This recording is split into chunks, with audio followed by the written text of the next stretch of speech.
Obrigada, Sr. Presidente. Começava por cumprimentar todos os presentes e na pessoa do Sr. Presidente da Junta de Freguesia aqui de Almalaguês e também do Grupo Folclórico e Etnográfico das Tezeiras de Almalaguês, a quem cumprimento, estavam e estão aqui muito bem representadas. Agradeço naturalmente a forma como aqui nos receberam. De uma forma também muito breve, queria fazer alguns comentários em relação às questões que aqui foram abordadas por parte da oposição. Começaria pela Sra. Vereadora Regina Bento. Eu, de vez em quando, Sra. Vereadora, não entendo onde é que quer chegar. Ou melhor, entendo, mas é difícil perceber. Porque é, de facto, muita, mas muita demagogia, não há dúvida. Temos de ser sérios em política.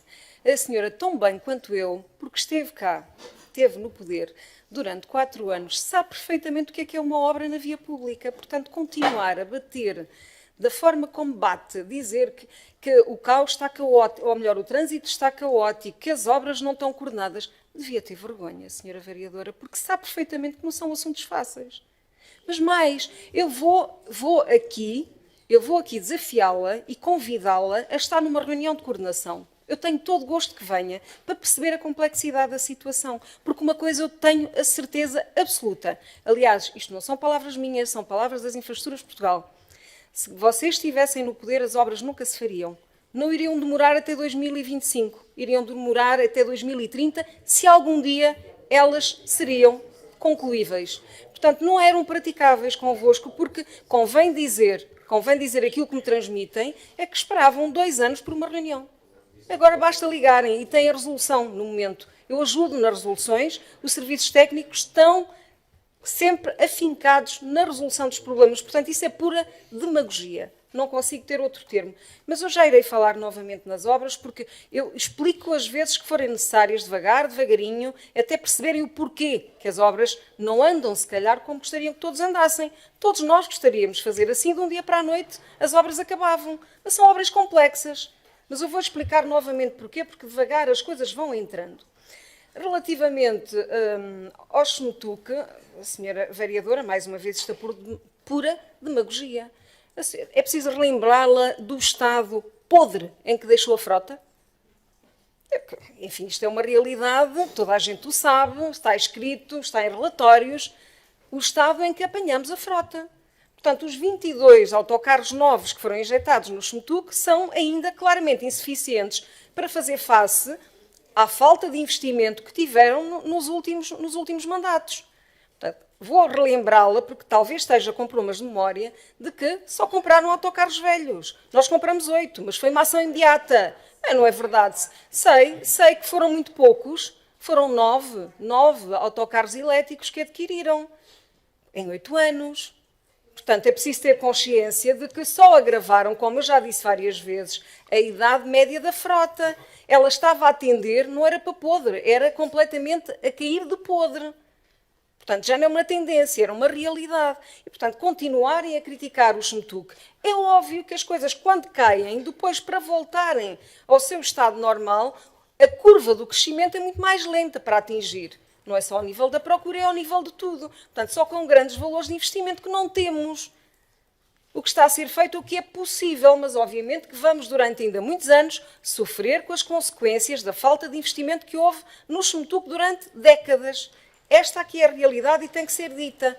Mas relembro que nós já adquirimos um veículo novo para transporte especial e 22 novas viaturas, para além das 8 usadas, mas, como eu disse, foi uma ação imediata para fazer face às suspensões de chapas que já vêm do vosso tempo. Não vale a pena omitir questões. E também o alargamento à Zona Norte, que foi claramente a ação errada, e eu repetirei as vezes que forem necessárias, porque alargaram à Zona Norte, era legítima esta ação, mas primeiro tinham que ver se tinham ou não tinham condições de recursos humanos e recursos de frota para poderem fazer esse alargamento. E fizeram-no sem condições. E criaram a ecovia, tudo por razões eleitoralistas. Conclusão, a seguir, obviamente, que teve que haver uma quebra de serviço, porque não havia condições para a manter.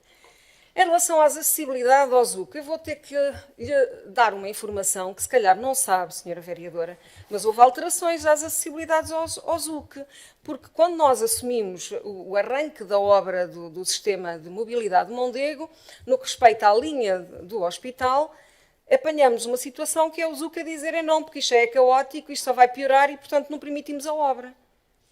E que eu saiba, a obra está a ser feita e não há assim tanto caos. O que há já existia. Não se agravou. Pelo contrário, melhorou.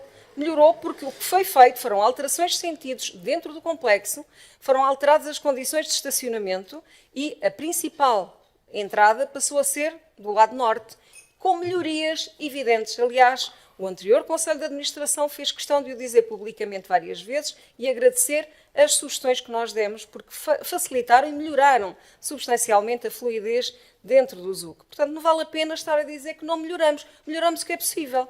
Agora, numa fase em que temos uma cidade em obras para a implementação de um sistema de mobilidade de Mondego, não pode estar à espera que ainda vamos implementar alterações. Nesta fase, a aposta tem que ser na construção de um sistema pô-lo a funcionar e depois de estar a funcionar é que poderá abrir portas e oportunidades, e terá que abrir, porque senão seria muito mal não se aproveitar essa oportunidade para fazer outras alterações. Neste momento não é possível. Não, e eu estou a responder-lhe diretamente, portanto, isso é demagogia, senhora vereadora, como sabe. Em relação ao Remoé, a senhora vereadora, aqui está com problemas de memória, vou ter que lhe dizer de uma forma muito frontal, porque já veio a reunião de Câmara a abertura de procedimento e a senhora votou. Concretamente, na reunião de 27 de 5 de 2024, foi iniciado o procedimento para a revisão do respectivo regulamento e através do edital 183, que foi publicado no dia 14 de 6 de 2024, o procedimento está aberto. Estou à espera das suas sugestões. Mais uma vez, estou à espera das suas sugestões. Eu já tinha dito em reunião anterior, quando a senhora me confrontou aqui, de que o processo estava em andamento e que até ao final do ano deveria vir aqui para aprovação. Portanto, eu estou à espera, repito, das sugestões do PS, porque já vi que está muito empenhada e muito interessada no assunto. Portanto, estamos aqui a aguardar, temos todo o interesse em fazer um documento que sirva os interesses de todos, mais do que esses dos cidadãos de Coimbra. Portanto, fica a aguardar os vossos contributos. Em relação ao Sr. Francisco Queiroz, ao Sr. Vereador Francisco Queiroz, o bairro da Comiada, como já aqui foi dito, não pertence à Câmara Municipal, pertence ao IPC, portanto a Câmara não pode interceder naquelas que são os interesses ou preocupações, ou seja o que for, de qualquer privado. Fique claro, eu não posso entrar numa propriedade que não é da Câmara Municipal e exigir que sejam demolidos os respectivos pavilhões ou que haja algum tipo de intervenção. Só o podemos fazer quando está em causa a segurança das pessoas. Imagino que há um edifício que está com telhas a cair, aí sim temos a obrigação de interceder e mesmo assim há uma série de regras que têm que ser respeitadas nos termos da lei em vigor. Portanto, e só com a proteção civil envolvida. Não percebo porque é que insistem em acusar a Câmara. As pessoas têm toda a legitimidade de ter as pretensões que entenderem e fazer ali um parque verde. Pois claro, mas terão que negociar diretamente com o IPC, que é o dono dos terrenos. Fique claro, portanto, nós não podemos fazer mais nada a não ser, obviamente, mais tarde, mediar, dar sugestões, mas estaremos do mesmo lado de qualquer outra pessoa com opiniões. Não podemos mandar em propriedade privada. Que fique claro. Em relação ao acesso ao Cavalo Azul, eu também já aqui tinha dito, aliás, veio a este Executivo a votação para declarar o interesse público. Estamos todos recordados que o fizemos aqui. Portanto, fizemos mais em 3 anos do que muitos em muitas décadas. Volto a repetir, este problema não é de agora. Este problema tem décadas e nunca nada foi feito. Portanto, nós já declaramos o interesse público, foi aqui declarado por este Executivo, mas mais do que isso, o que é que eu disse na altura? Que eu considerava que o parecer negativo dado pelas Infraestruturas de Portugal era frágil, ou melhor, não era frágil, eles têm toda a razão naquilo que dizem, mas que era ultrapassável, e tanto é que o foi. Portanto, neste momento posso lhe dizer que já temos parecer favorável da IP, das Infraestruturas de Portugal, para poder avançar com o processo, que é uma excelente notícia. Porque, de facto, aqueles argumentos que eram muito técnicos, evidentemente, como eu disse, eram facilmente ultrapassáveis. Agora, estamos a fazer o quê? O respectivo projeto. Depois, faltará financiamento, que é parte ainda mais complicada, que não depende só da Câmara Municipal, é preciso dinheiro para executar uma obra, e aí entraremos depois numa segunda fase. Mas eu só dou boas notícias. E mais, só dou boas notícias e só digo verdades. Não sou demagoga, não. Aquilo que digo é a pura verdade. Finalmente, em relação à doutora A Rosa Cruz, a senhora vereadora Rosa Cruz, falou aqui dos elevadores. A senhora vereadora, isso são questões de manutenção. Eu sei que é uma questão relevante, mas em que os serviços de imediato, isto não é uma questão política, é uma questão meramente de manutenção de um elevador que inclusive está dentro da garantia. Não é? Como sabe. Pronto. E eu agradeço. Certo, mas às vezes a forma como são apresentados é sempre no sentido que há negligência por parte da Câmara Municipal.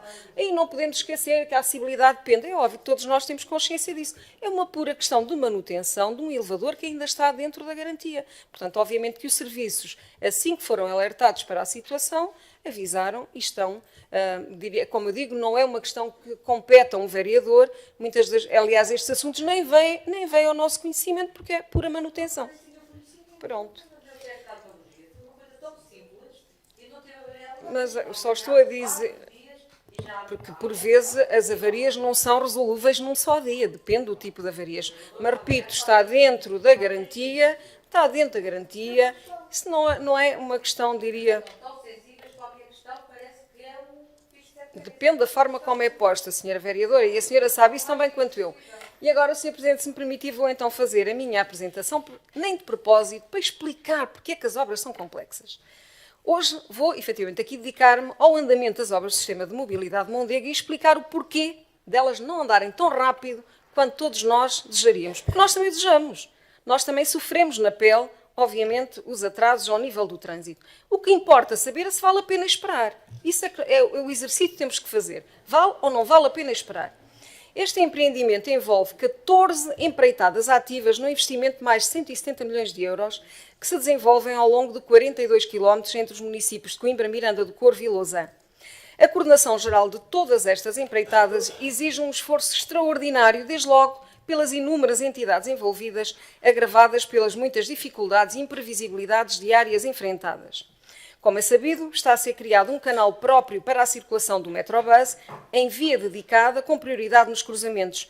Este modo de funcionamento pretende garantir que o sistema é fiável, ou seja, cumpre os horários, sendo para isso essencial eliminar do canal todo o tipo de perturbações à sua normal operação. Por essa razão, foi decidido desviar do canal todas as infraestruturas subterrâneas, uma vez que a ocorrência de qualquer ruptura ou obras de manutenção obrigaria à interrupção do serviço. A agravar o conhecimento que muitas destas infraestruturas, designadamente de águas e esgotos, terem sido construídas há muitas dezenas de anos e estarem, por isso, com um elevado estado de degradação, carecendo de renovação urgente. Em alguns sítios, era já mesmo um problema de saúde pública.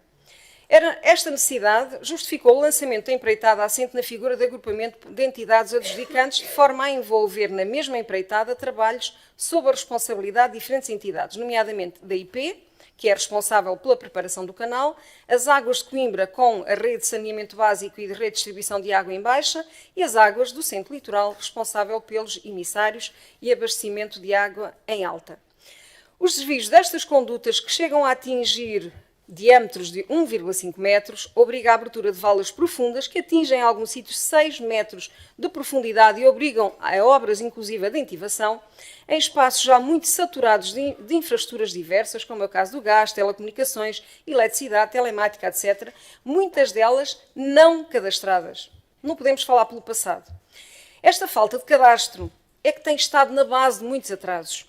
Sempre que inesperadamente são interceptadas infraestruturas, o que acontece recorrentemente, a entidade responsável tem de ser chamada à obra, o que frequentemente obriga a suspender a frente de obra enquanto aguarda a revisão do projeto e a sua execução por entidades externas à respectiva obra. Por imposições legais de segurança e higiene no trabalho, as entidades executoras não podem partilhar espaço de obra, pelo que estas tarefas são programadas em sequência, não podem ser em paralelo, em sequência, só depois de uma entidade sair é que a outra pode entrar. Isso obriga muitas vezes a reorganizar as frentes de trabalho. A mesma situação é frequentemente associada a achados arqueológicos já recorrentemente aqui falados, situação que acontece muito na Baixa de Coimbra, na Beira-Rio e na linha do hospital. Nessa situação, a CCDR, neste momento, tem de ser informada, suspendendo-se os trabalhos enquanto decorrem os procedimentos adequados por parte da entidade responsável. Estas paragens podem perdurar no tempo, às vezes meses, a fio, o que obriga a suspender obras e, da mesma maneira, a criar ou a abrir novas frentes de obra. Portanto, não podem exigir que uma frente de obra só possa abrir quando outra termina, porque muitas vezes elas estão suspensas. Isto obriga, aliás, a reprogramar os trabalhos, abrindo novas frentes de trabalho, como forma de otimizar os recursos humanos e de equipamentos. Embora o dono de obra seja a IP, as Infraestruturas de Portugal, a Câmara Municipal tem assumido um papel ativo e imprescindível na defesa da cidade e do interesse público. Desde a tomada de posse deste Executivo, que a Câmara Municipal se posicionou como um parceiro colaborante e empenhado em garantir a execução do projeto, mas ao mesmo tempo muito exigente na defesa da cidade e dos cidadãos.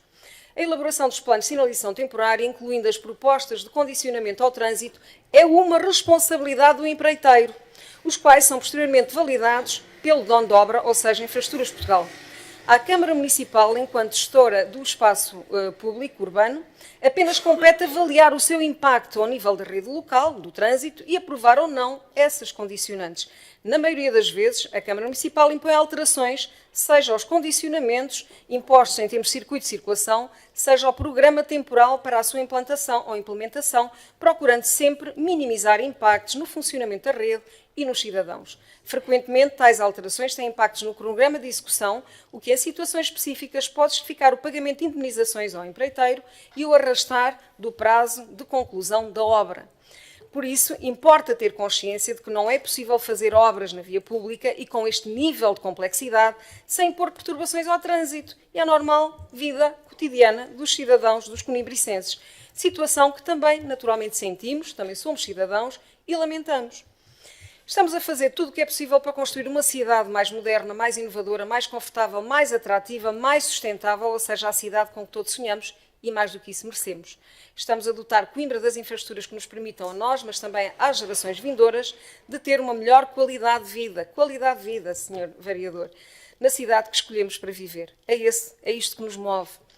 Este é um processo complexo e moroso, mas nada se faz de um dia para o outro. Mas seguramente é uma espera que, do meu ponto de vista, vai valer a pena e é a visão de futuro na qual nós temos que nos segurar para suportar esta fase que é um pouco mais complicada. Mas, repito, não há alternativa a não ser parar obras. E eu já disse e já vos perguntei, se querem parar obras, digam-no, assumam-no. Porque não é possível fazer obras sem perturbação. Este tipo de obras não se faz sem perturbação. Estão todos convidados a vir às reuniões de coordenação e tirar as vossas próprias conclusões.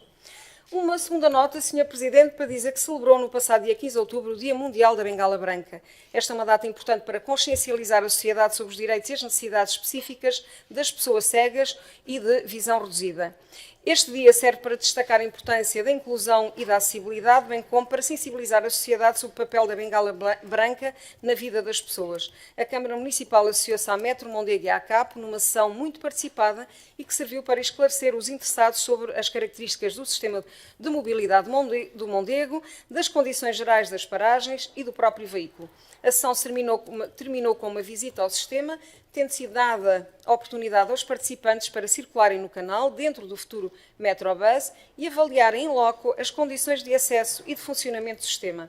O entusiasmo foi geral, sublinhando-se o conforto do veículo, a segurança assegurada e as boas condições de acessibilidade. Não posso deixar de agradecer a disponibilidade demonstrada pela ACAP para continuar a colaborar com a Metro Mondego e com a Câmara Municipal no sentido de identificar barreiras e desconformidades de forma a garantir que a caminhabilidade em Coimbra e, em particular, no acesso ao transporte público seja cada vez mais seguro, funcional e autónomo. E agora mesmo, por fim, muito rapidamente, dizer que no próximo dia 8 de novembro iremos celebrar o Dia Mundial do Urbanismo, iniciativa anual que se comemora desde 1949 e que procura sensibilizar instituições governamentais, profissionais, organizações e sociedade civil para uma reflexão sobre os desafios urbanos, de forma a preparar as cidades para enfrentar os desafios do crescimento populacional, oferecendo as melhores condições de vida. Estamos a ultimar o programa, que será divulgado nos próximos dias e que envolve vários convidados externos de relevo, com representação da classe política, autárquica, organismos e a academia. Considerando o interesse manifestado pela Sra. Vereadora Raquel Santos no ano passado, gostava de a convidar aqui, de forma direta e presencial, a estar connosco neste dia e, aliás, teria todo gosto que integrasse também um painel de discussão sobre estas matérias. Fica desde já convidada, irá receber formalmente um convite nesse sentido. O convite é naturalmente extensivo a todas as senhoras e senhores vereadores Prevendo-se 4 sessões de debate, abrangendo a complexidade das questões processuais e dos mais de 2.000 diplomas aplicáveis à área do urbanismo, os impactos do incontornável simplex urbanístico, as preocupações futuras e as boas práticas em matéria de urbanismo e paisagismo, passando ainda pelos planos e projetos que temos atualmente em curso. Muito obrigada, Sr. Presidente.